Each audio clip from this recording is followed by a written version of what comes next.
Hi, good afternoon. My name's Peter Tinning. I'm from the Meso Labs at the University of Strathclyde, and I'm a final year PhD student developing sort of new super resolution microscopy techniques and imaging systems. My funding is partially sponsored by CoolLED, so that's kind of how I got into this light source development as well. So I'm not going to be talking to you today about any sort of new results that were obtained from calcium imaging, but rather some development in the hardware required to carry out Fura-2 calcium imaging. So the most historically used light source for radiometric Fura-2 calcium imaging has been an arc lamp and monochromator setup. The arc lamp uses a high voltage ignition arc in order to vaporize gas within the bulb, which then generates broadband emission across the entire UV to infrared spectrum. The monochromator is then used to select discrete bandwidths out of this emission. So in the case of Fura-2, that'd be 340 and 380. So why has an arc lamp and monochromator been used so widely? Well, it's simply because of that. It can excite Fura-2 at the 340 and 380 peaks. But this comes at the sort of sacrifice of several factors to the user. So for one, you've got no immediate control over light intensity without the use of neutral density filters. Two, the wavelength selection is limited by mechanical movements, so it limits your temporal resolution. And three, there's an inherent amplitude instability in arc lamps on the order of 5% due to things like thermal fluctuations, electrode burnout, or arc flutter. So why not use LED technology? So LEDs are now capable of generating emission across most of the UV to infrared spectrum through the radiative recombination of electrons and holes, where the wavelength of light is dictated by the bandgap energy of the material system. They readily support microsecond electronic switching, so that means you've got really good temporal resolution. By changing the drive current, you then are able to then have immediate control of your light intensity at the specimen plane. So this means that you've got great photo-bleaching phototoxicity control. They're also incredibly stable. So the black trace there is a LED amplitude stability over time, and the grey is an arc lamp stability. So you can see quite clearly that the LED is several orders of magnitude more stable than arc lamps. But there's sort of a drawback for LEDs. You'll notice I said they could emit across most of the UV to infrared spectrum. So the problem with that is that until sort of very recently, the only combination of LEDs that supported Fura-2 radiometric imaging were a 360 and 380 nanometer combination.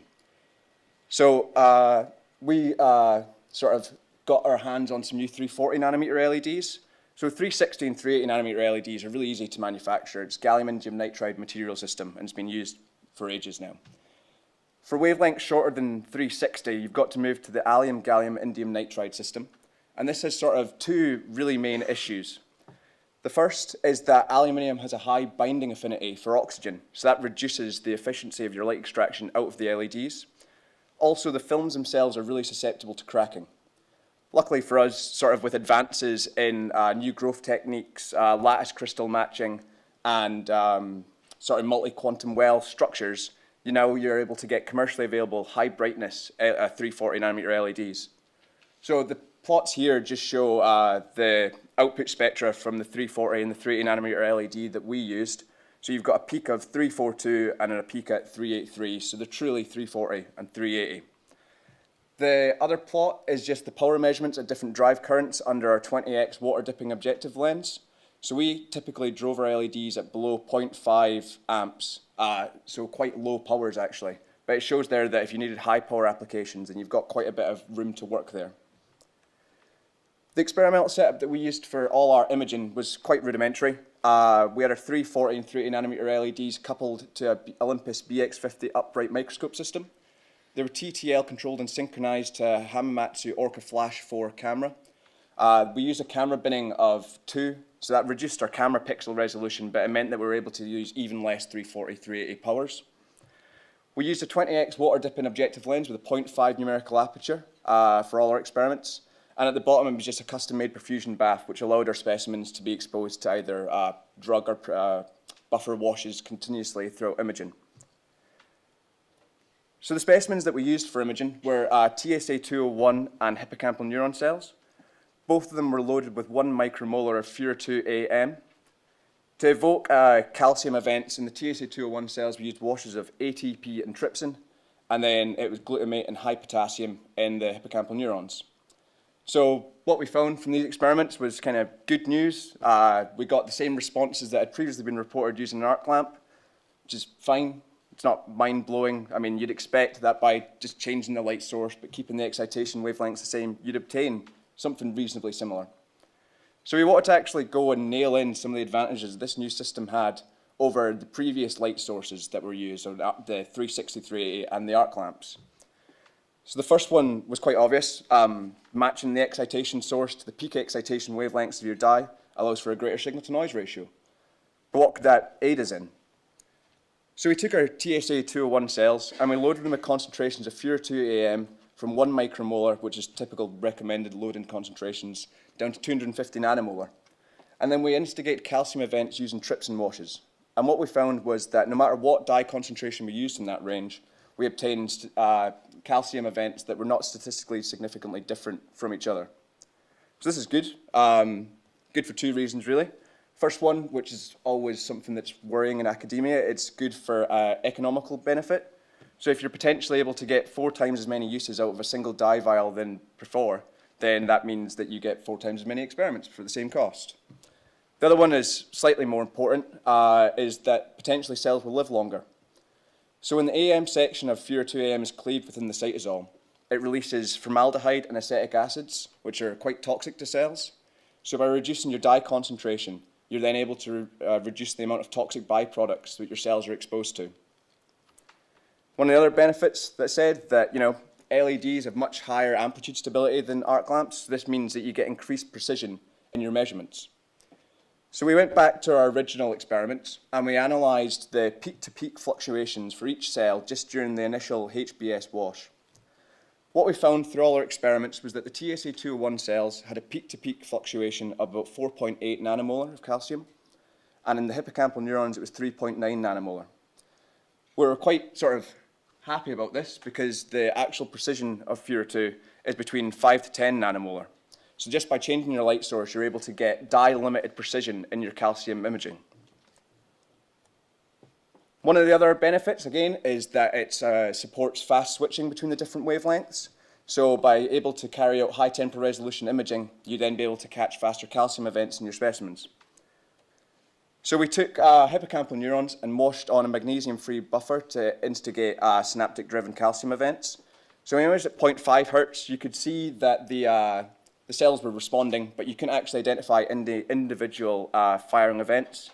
Whereas when we took it to video rate imaging, where we were only limited in this case because we wanted to use the full frame to get as much data throughput as we can, you can actually identify individual firing events within the cells. And from the precision in these, with the slow imaging rate, you're getting sub 5 nanomolar precision still. But you take a slight hit on your precision when you go to video rate just because you reduce the exposure time and your signal to noise ratio gets a little bit less. But it's still well within the 5 to 10 nanomolar precision of Fura-2.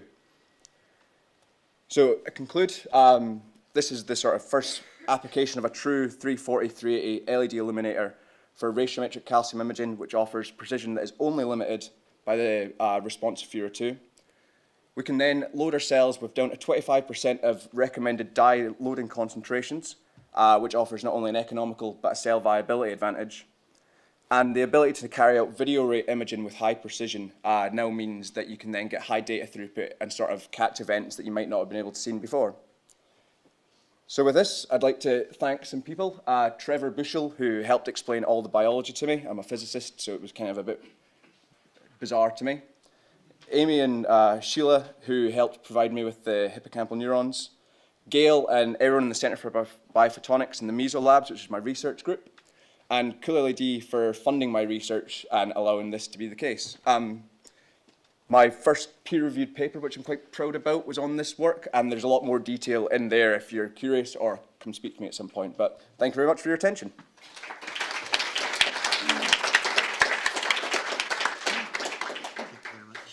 Okay, any questions? Okay, I'll start. So how long do these LED things last compared to a Yeah, arc so lamp? I mean, an arc lamp, you've got what, about 200 hours-ish. LED should be stable for at least 10,000 hours. Oh. So you buy it once and then you sort of never have to worry about it again. Yeah, and the immediate precise sort of intensity control really helps for specimens as well. Any questions? I think, Katia, are we right that there's a demonstration at some point? Where's Katia? That's absolutely right. So Yeah, people Martin, interested sorry. in seeing the CoolLED system that Peter's just described, flicking backwards and forwards in literally milliseconds, then you can either talk to Peter or Alan. Could you put your hand up? So Alan's from Zeiss and will be driving the system. So anybody wants to have a look, see either of those folks, and they'll take you over to the imaging lab. Okay, great. All right, thank you very much. Thanks.